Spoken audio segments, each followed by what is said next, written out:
토트넘이 이번 시즌 가장 큰 위기에 직면하게 됐는데 로메로와 우도기의 퇴장 징계, 그리고 반더벤과 히샬리송의 부상, 이것만 해도 스쿼드의 손실이 너무나도 큰데 메디슨까지 부상을 당했습니다. 그리고 그 부상이 생각보다 크거든요. 포스테코글루 감독이 울버햄튼전을 앞두고 인터뷰를 진행했는데 그 인터뷰에서 메디슨이 발목 부상으로 새해까지 결장할 것이라고 확인을 시켜줬고요. 이 기사를 조금 더 읽어보면 이미 메디슨이 부상 때문에 11월 A매치를 앞둔 잉글랜드 대표팀에서 탈락을 했고요. 포스테코글루 감독은 메디슨이 우리가 생각했던 것보다 훨씬 더 나쁜 상태다. 첼시전에서 발목 부상으로 경기를 떠났지만 다음날 몸 상태가 더 좋지 않아서 검사를 진행했는데 아마 메디슨이 올해에는 경기를 뛰지 못하고 새해가 돼서야 경기에 나올 수가 있을 것이다 라고 인터뷰를 했어요. 그리고 여기에 더해서 반더벤도 아직 정확한 부상 상태는 나오지 않았지만 아마도 2달 정도 결장하게 될 것입니다 라고 이야기를 했고요. 히샬리송 또한 지금 골반 수술을 받았는데 A매치 기간이 다가오고 있었기 때문에 지금이 수술을 받기 좋은 시기라고 생각을 했었다. 그리고 만약에 히샬리송이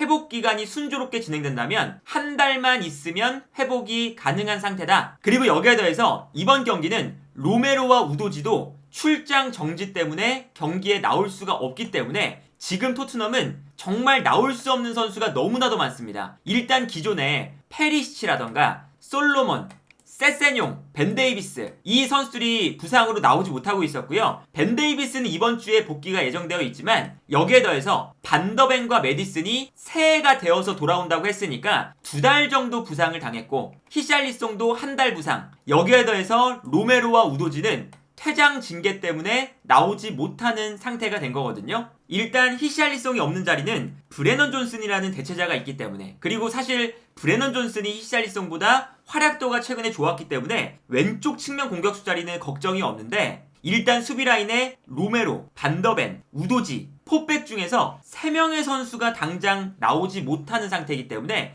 수비라인이 지금 붕괴가 된 상태죠. 포로는 이번 경기에 나올 수 있긴 한데 포로가 아직까지 몸 상태가 100%가 아니라서 훈련을 소화하지 못한다는 이야기가 있습니다. 그리고 여기에 더해서 추가가 된 게 메디슨 자리거든요. 이 메디슨 자리에는 로셀소라는 대체자가 있긴 하지만 로셀소가 프리시즌에는 꽤나 좋은 폼을 보여줬었는데 프리시즌이 지난 다음에 메디슨이 확고한 주전으로 자리를 잡고 그러다 보니까 경기에 나오는 출전 시간이 매우 적었었죠. 그러다 보니까 경기에 가끔 나올 때 보면 경기 감각이 많이 떨어져 있는 모습을 보여줬었거든요. 그래서 지금 토트넘이 스쿼드 자체를 구성하는 게 매우 어려운 것이 아까 말씀드린 것처럼 히샬리송 자리는 커버가 문제가 없는데 수비 라인에는 우선 반더벤이 빠진 자리에 벤 데이비스가 나오게 되겠죠. 그런데 벤 데이비스가 부상에서 막 복귀한 상태이기 때문에 컨디션이 어느 정도 올라왔는지 현재 불확실하고요. 여기에 더해서 로메로의 자리를 다이어가 커버를 하게 되는데 이 로메로의 역할을 과연 다이어가 수행할 수 있을까? 특히나 수비 라인을 매우 높게 끌어올리는 형태에서 벤 데이비스와 다이어가 과연 높은 수비 라인을 만들어줄 수 있을까? 라는 의문이 들고요. 그리고 왼쪽 풀백에는 에메르송 로얄이 나올 텐데 에메르송 로얄 또한 왼쪽 풀백 자리에서 우도지가 보여줬던 활발한 오버래핑과 중원 싸움에 대한 가담, 그리고 빌드업 능력, 이런 것들을 보여줄 수 있을까가 의문이 들죠. 그런데 여기까지는 그래도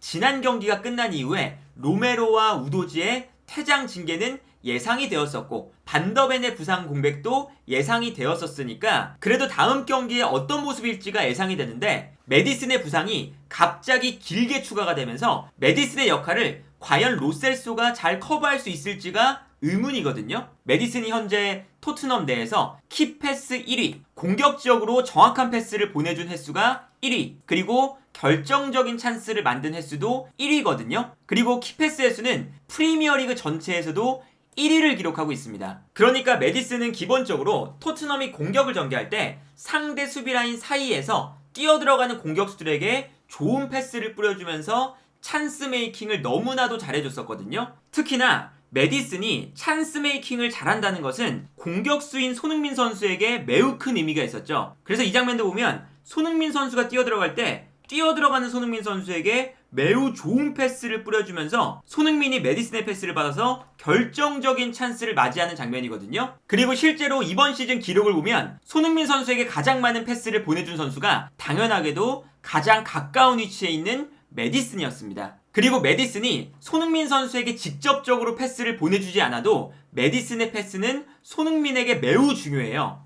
왜냐하면 토트넘이 이번 시즌에 가장 달라진 부분이 상대의 밀집 수비를 풀어내는 능력이죠. 그리고 당연하게도 상대방이 밀집 수비를 하고 있을 때 손흥민 선수에게 공간이 많이 발생하지 않습니다. 그리고 이때 토트넘이 어떠한 방식으로 풀어내느냐, 좌우 풀백들이 중앙 지역으로 모여들면서 선수들이 중앙 지역에 밀집하고 상대 선수들이 중앙에 밀집하도록 유도를 하죠. 그 다음에 좌우 측면 공격수들이 좌우로 퍼지면서 측면 공간을 넓게 쓰는 거거든요. 그리고 이때 상대 수비가 좌우 측면으로 넓게 움직이는 순간 이때 이 공간으로 뒤에 있었던 풀백들이 올라가거나 아니면 측면에 있었던 선수들이 다시금 이 뒷공간으로 빠져들어가면서 이 벌어지는 공간을 노려요. 그런데 이때 메디슨이 이 라인 사이로 절묘하게 패스를 뿌려주면서 이 벌어진 공간으로 매우 중요한 패스들을 뿌려줬었죠. 그리고 이렇게 메디슨의 좋은 패스 때문에 상대 수비가 무너지게 되면 당연히 손흥민에게 붙어있던 수비가 또다시 끌려 나오게 되고, 그러면 손흥민 선수가 침투에 들어갈 수 있는 공간이 나오면서 득점이 나올 수가 있는 거거든요. 그리고 이러한 패턴이 명확하게 나타났었던 경기가 바로 리버풀전이었습니다. 이 장면을 보시면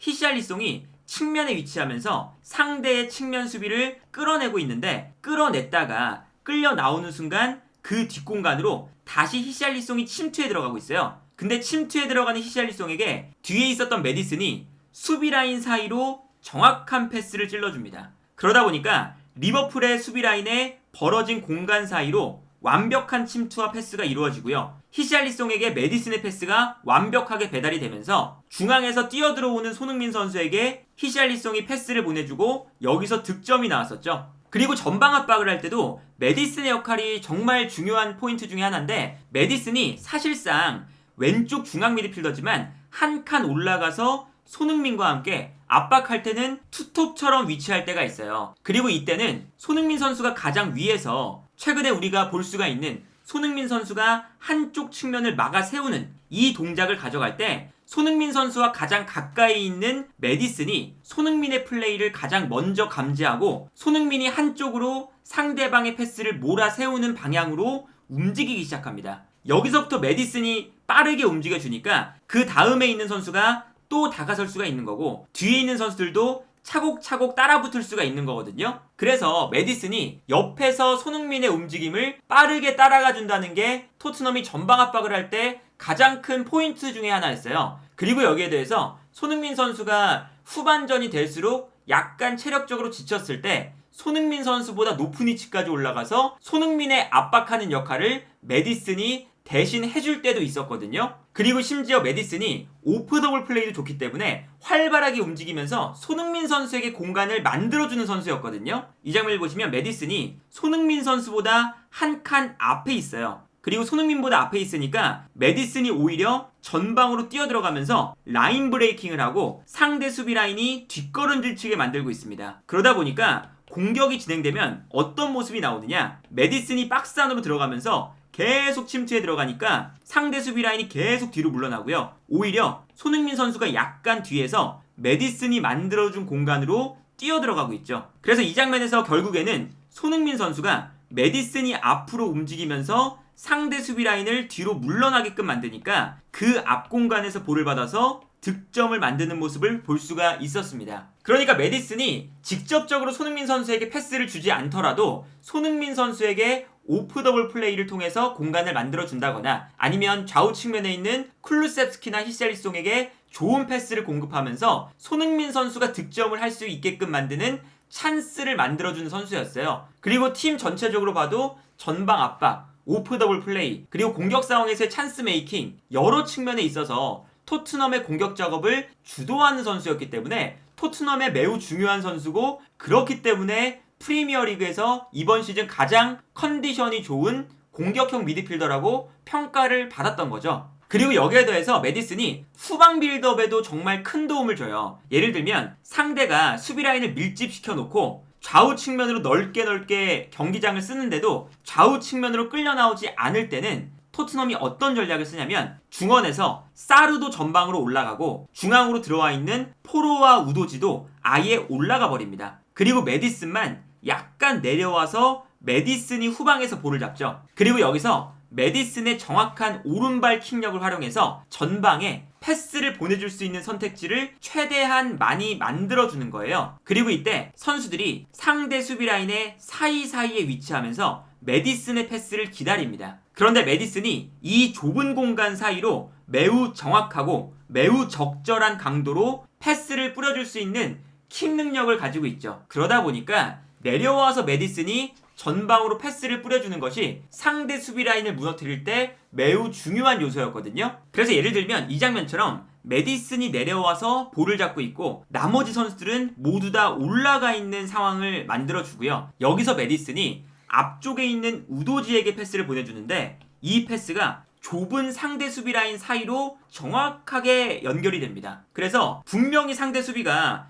좋은 수비 전형을 만들고 있는데도 불구하고 메디슨의 아주 날카로운 패스 한 번에 상대 수비 라인을 모두 통과해서 대지를 가르는 패스가 들어가요. 그러다 보니까 토트넘이 여기서 볼을 잡게 되면 상대의 밀집 수비를 이겨내고 한 번의 패스만 넘어가면 바로 결정적인 찬스를 맞이할 수가 있게 되는 거죠. 그래서 경기 종종 메디슨이 아예 혼자 내려와서 앞쪽에 있는 선수들에게 이 좁은 공간 사이로 패스를 뿌려주는 이것이 토트넘의 공격 방식의 매우 중요한 포인트였습니다. 그런데 이것도 이제 사라지게 된다는 거니까 토트넘이 후방에서 전방으로 보내주는 패스부터 공격 지역에서의 찬스 메이킹 그리고 뭐 전방 압박이라던가 전방에서 활발한 오프 더블 플레이 등등등 메디슨이 나오지 못하는 약 2달간의 기간 동안 경기를 운영하는 것이 매우 힘들어질 것이라는 것은 분명한 사실이고요. 물론 이제 로셀소도 메디슨처럼 오프 더블 플레이도 뛰어나고 기술적인 능력도 좋고 전방으로 보내주는 패스 능력도 좋은 선수거든요. 특히나 이 선수가 공격형 미드필더인 동시에 중앙 미드필더도 볼 수 있고 열심히 뛰어다니면서 수비 가담도 잘해요. 그러다 보니까 뭐 아르헨티나 대표팀에서도 로셀소가 월드컵 직전까지 핵심 선수였고요. 로셀소가 빠진 다음에도 들어간 선수가 메갈리스터, 활동량이 많은 공격형 미드필더가 로셀소의 자리를 대체했었죠. 그런 것처럼